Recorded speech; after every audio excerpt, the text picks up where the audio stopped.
నేను అమ్మాయి పుట్టాలని కోరుకున్నాను. సో నాకు మూడో సంతానం అమ్మాయి. మూడో సంతానం అమ్మాయి. మీరు అనుకున్న కోరిక నెరవేరింది. అమ్మవారి ఇలా కలిగించింది. నేను అప్పుడే మొక్కుకున్న 100 మందికి అన్నం పెడతా అని. కానీ వాళ్ళని నేను 1000 మందికి అన్నం పెట్టగలుగుతున్నా అమ్మ ఆశీర్వాదంతో.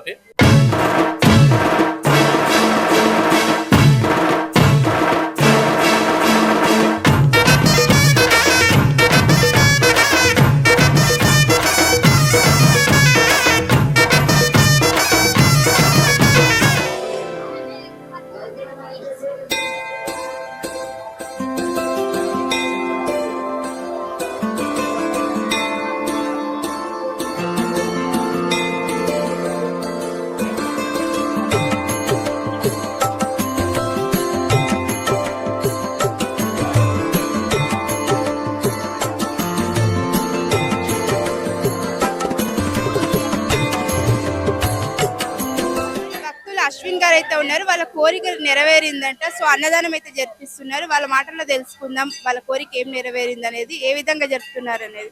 సార్ నమస్తే అండి. నమస్తే మేడం. పేరు సార్? నా పేరు బుంగా అశ్విన్ కుమార్. ఎక్కడి నుంచి వస్తారు? నేను ఇక్కడ పాత బస్తీ ఉప్పుగూడలోనే ఉంటాను. ఉప్పుగూడలో ఉంటారు. సో ఈరోజు అన్నదానం జరుపుతున్నారంట కదా, ఏంటి సార్? అంటే నేను మొక్కుకున్నాను పోయిన ఇయర్ సేమ్ ఎగ్జాక్ట్ జూన్ లోనే. ఫ్రెండ్స్ అంతా వచ్చి ఇట్లా క్యాజువల్ గా చిన్న ఫంక్షన్ లాగా చేసుకొని కోడి కోసి తిన్నాం, చేసినాం, వెళ్ళిపోయినాం. నేను మొక్కుకొని వెళ్ళిన అమ్మవారి వల్ల 6 నెలలనే నాకు పూర్తి అయిపోయింది. ఈ అమ్మవారి అలా కలిగించింది. నేను అప్పుడే మొక్కుకున్న 100 మందికి అన్నం పెడతా అని. కానీ వాళ్ళని నేను 1000 మందికి అన్నం పెట్టగలుగుతున్నా అమ్మ ఆశీర్వాదంతో. చల్లగా ఉన్నా అమ్మ ఆశీర్వాదంతో ముందుకు వెళ్తున్నా. ఇంకా ఆమె ఆశీస్సులతో ముందుకు వెళ్తూనే ఉంటాయి. ఇంకా ఇట్లా నేను కుదిరితే ఎవ్రీ ఇయర్ ఇలా అన్నదానం చేయాలని కోరుకుంటున్నా. ఎందుకంటే నాకు నా ఒక్కడికి అన్నం పెడితే నాకు 1000 మందికి పెట్టే అంత స్తోమత ఇచ్చింది అమ్మవారు. అమ్మవారి మహిమలు ఎలా ఉంది? సూపర్ అండి. 3 నెలల్లో మనకు అమ్మవారి మహిమలు 3 నెలల్లో మనకు తెలిసిపోతుంది. అమ్మవారి మన ఆశీస్సులతోటి మన అమ్మవారు మనకు కనికరిస్తుంది. ఇక్కడ నేనే కాదు, నా ఫ్రెండ్స్ కూడా ఎవ్రీ మంత్ నేను ఎవ్రీ అమావాస్యకు వస్తా, ఎవ్రీ ఆదివారం వస్తా, ఎవ్రీ అమావాస్యకు వచ్చి మొక్కెళ్తాను. ఫస్ట్ టైం చేయించడం ముందు నుంచి చేస్తున్నారు అంటే ఫ్రెండ్స్ మేము ఎప్పుడు చేసుకునే వాళ్ళము. ఇప్పుడు అన్నదానం నేను ఫస్ట్ టైం చేయించడం. ఇది మీరు మొదటిసారి చేయడం? మొదటిసారి అన్నదానం. ఎంతమందికి అనుకున్నారు, ఎంతమందికి చేస్తారు? 100 మందికి అనుకున్నాను, కానీ ఇప్పుడు 1000 మందికి అన్నదానం. అంతా అమ్మవారి కలిగి అమ్మవారి ఆశీస్సులతోటే అమ్మవారి ఆశీస్సులతో ఆమె దయ వల్ల చేస్తున్నాం. మీరేమంటారు మేడం, ఎలా ఉంది టెంపుల్? చాలా బాగుంది. మీకు సంతోషమైన మరి అన్నదానం చెప్పిస్తున్నారు సార్ ఇంతవరకు మీరు? సంతోషం. అమ్మవారి గురించి 2 మాటలు. ఆమె ఎక్కువగా మాట్లాడలేదు, ఎందుకంటే ఆమె కూడా మేము ఎప్పుడు మొక్కుకొని వస్తాం ఇక్కడికి. ఎవ్రీ అమావాస్య మాత్రం ఇక్కడ బిభత్సం. మనం ఇక్కడ వచ్చి ఒక్క రోజు మొక్కి వెళ్ళినాక 3 నెలల్లో మనకి ఇక్కడ రిజల్ట్ తెలిసిపోతుంది. అమ్మవారు అనుకునే కోరికలు 100% పూర్తవు. ప్రజలకు చెప్పాలనుకుంటున్నారా?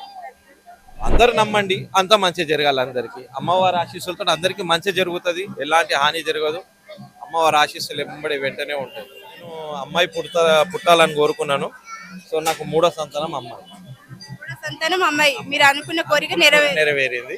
అమ్మ ఆశీర్వాదంతో నెరవేరింది. అలాగే ఆర్థిక ఇబ్బందులు కూడా చాలా ఉండే, ఆర్థిక ఇబ్బందులు కూడా నాకు మొత్తం తొలగిపోయినాయి. Only 6 months? 6 months.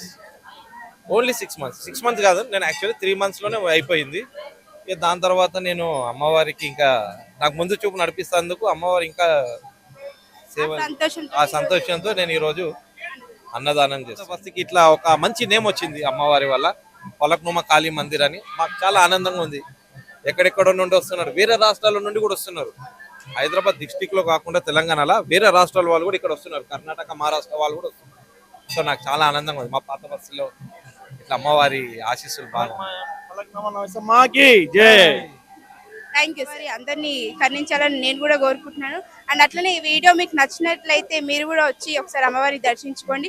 అట్లనే మా ఛానల్ని సబ్స్క్రైబ్ చేసుకోండి, లైక్ అండ్ షేర్ చేయండి. Thank you.